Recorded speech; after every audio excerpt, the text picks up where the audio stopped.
to tell this story properly, I really do need to start from the beginning. You see, before March 2020, I was travelling around the world working as a photographer, making images of all sorts of things, mostly in nature, but always different places and interesting new faces. And then, lockdown. That changed things for a lot of people. For me, it meant that I could not work at all because each new job usually involved an aeroplane. Around that time, I remember seeing videos online about people reacting to simple things like toilet paper. Bright lights! Bright lights! Hello! Hello! Hey, where's Tomato? Anybody seen Tomato? Hey, where's Tomato? And I wondered what it would be like if the fuss became about something more important, like food. I remember when I was a child laying on the grass on my back in the sun, daydreaming about being like a gorilla in a forest, running around all natural and eating whatever I wanted, whenever I wanted. Just pure and wonderful. Eating clean, organic food straight from the source. Well, nothing was going to change if I just kept sitting on that bench. So that day, I made a decision to use this opportunity to realise that dream that I have had since childhood. Well, I hammered and screwed and dug and chopped and moved about 200 wheelbarrowfuls of topsoil from around this hill and put it in some garden beds. At that point, I knew very little about gardening actually. I'd been busy with my head inside a camera for most of my life. I started this channel at the same time, the Weedy Garden channel on YouTube, and from there, everything grew.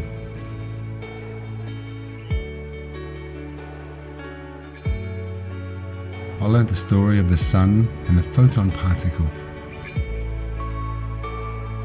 the one about the soil food web, which is all about those microscopic animals that feed the plants underground. You know, the ones that poop and fart and feed our veggies.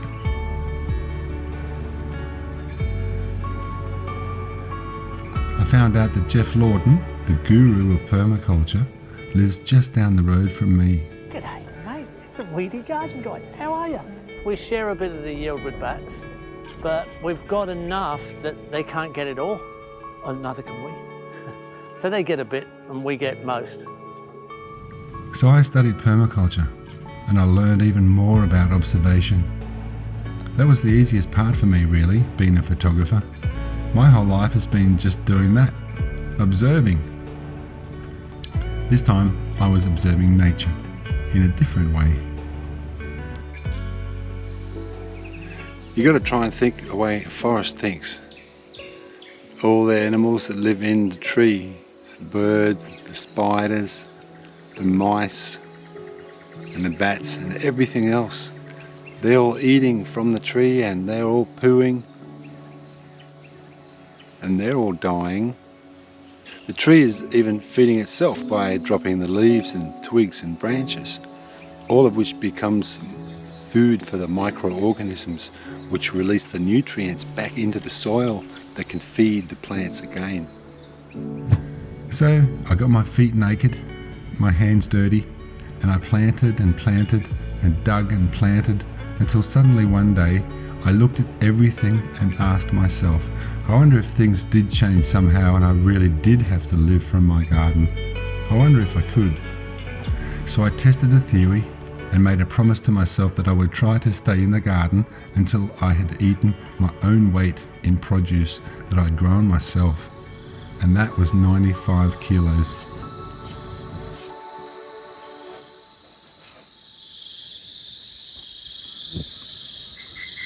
There's lots of too many bugs around the lights now, so I'm going to turn the lights off and go to bed. So, first night, and see you tomorrow.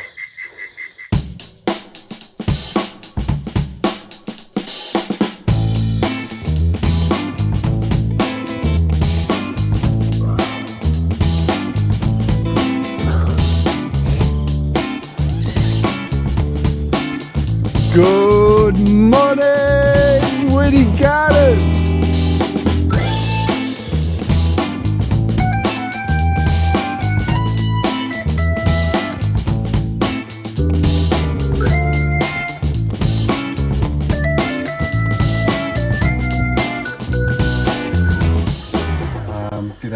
everybody.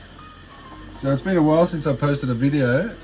Just going to give you a little update what's going on here. So what I'm doing here is I'm living up in the garden, and I'm going to stay here until I eat my own weight in vegetables. So every day I weigh my food,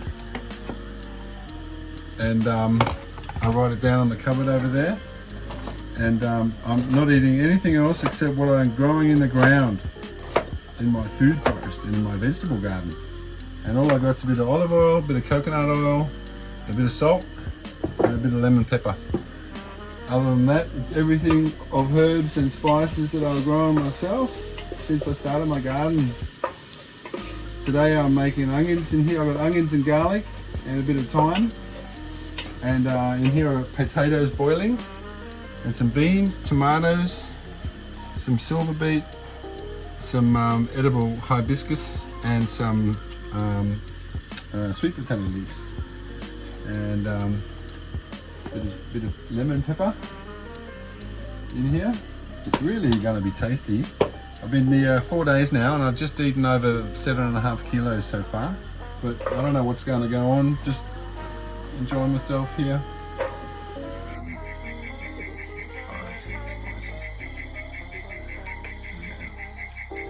Taste of it. Nothing wrong with this at all. It's good food.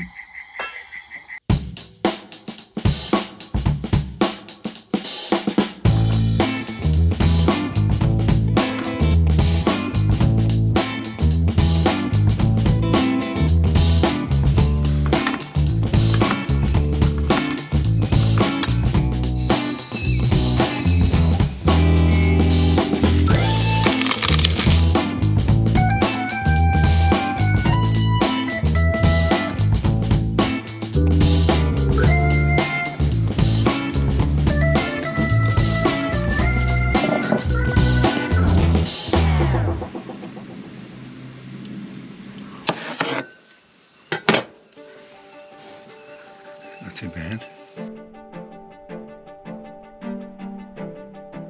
It all started well, sleeping under the stars, waking up with the sun, harvesting, preparing and eating a whole bunch of wonderful, colourful, natural, clean, organic food in pretty much every colour of the rainbow. Using the days basically just to nurture the space of the garden and my food forest. See, so every 2 weeks I plant corn. 1, 2, 3, 4, 5, 6, 7. There's 7 that came up out of that one. But I do a little circle every 14 days or so, because if I plant all my corn at once, then I've got corn coming out of my ears, haven't I? So the pollen from the little flowers needs to fall on each of these little hairs on the ear. And each little hair on the ear is connected to a cob, is connected to a kernel on the cob. So to get a full cob of kernels, you need all these little hairs to be pollinated. But that's doable because there's hundreds of thousands of millions of little tiny pollen dust. So I don't have all my corn at once. I plant my corn every 14 days. So in a little circle is a good idea. And so I've got corn coming up there, there, here, there, and then 2 more places down the swales and this one. So it's a good way to get corn, sort of like a nice little bit of corn all summer long. Time for some sweet potatoes. Oh my God, it's a jungle in here. I'll try and find a sweet potato. I'll go in, I'll just dig. See if there's anything here. Oh, there's one already. Look at that. Check it out. They're easy. Those are sitting on the surface. That'll do me for tonight. Okay, thanks for that. Not even disturbed. It's like going to the supermarket. I made sure that in preparation for this video, I planted lots of beans a few months beforehand, and the Madagascar bean was producing plenty. Time to harvest Madagascar beans. I don't harvest them when they're green. I harvest them when they've turned brown, and and then the little beans inside are nice and hard. And I put them in a bottle, and then I soak them in water for 24 hours before I cook them. And they're very high in protein. Apparently a plant like this can give me about 40 kilos of Madagascar beans, which is like the equivalent of a dozen chickens. I did need protein, but after the first week,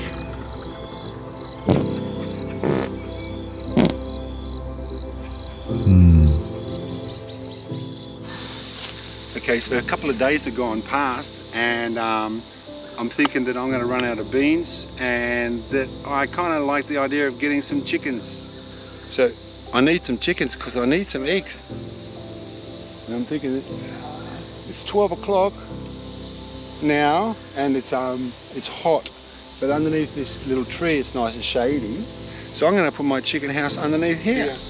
And then I'll make a yard so they can go around in the garden and they can find their own little grubs and worms and greens and stuff. So I'm going to set that up. I look forward to getting little chickens, getting little eggs in the morning. I don't mind eating a few eggs.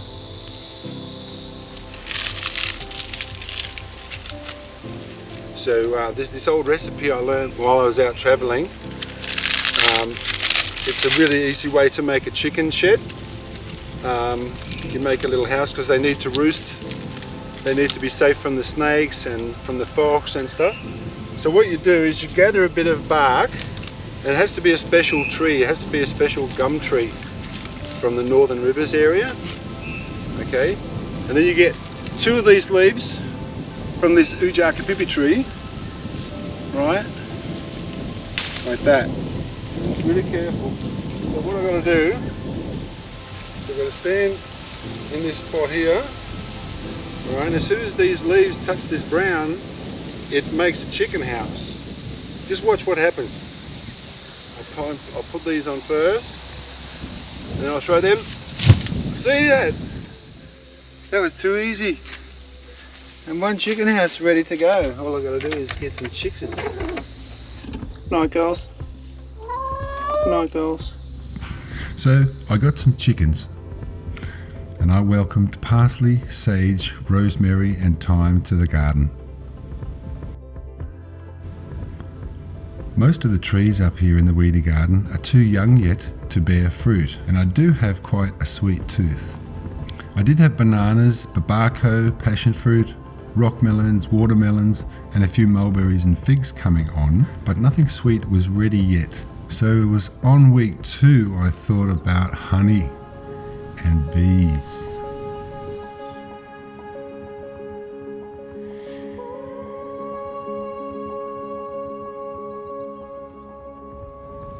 See, I heard about the flow hive through a friend of mine in Sydney who has a few of them on his roof. So I decided to get one.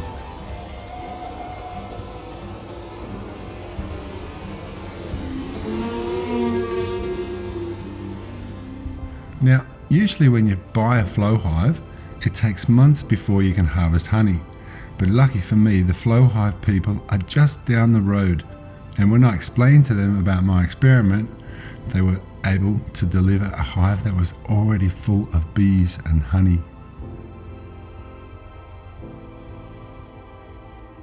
How sweet is that?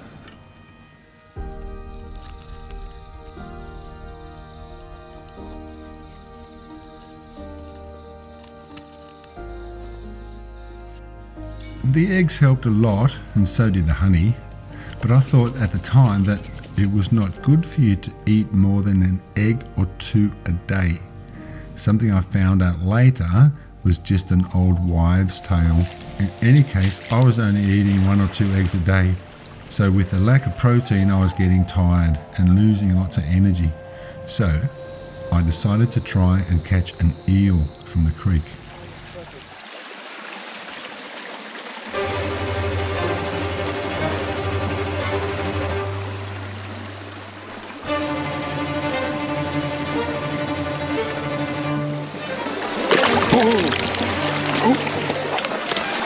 water's so slippery, man. Oh, this goes so quick, man. Where'd he go? Oh, there he is. Not as slippery. Yeah, there were dozens of them, and they're so slippery, I couldn't catch one. On day 38, and after eating about 75 kilos, I decided to stop my experiment because I didn't have any nuts or anything much other than beans and eggs for my protein, and I didn't feel like eating bugs.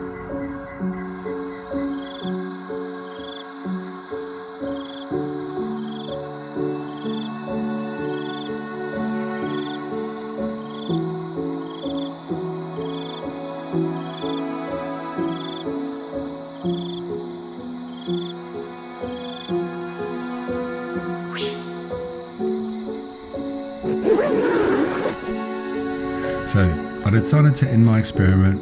Good night. And I went to bed in my tent for the last time up on the hill. That was a good day. That was a really good day.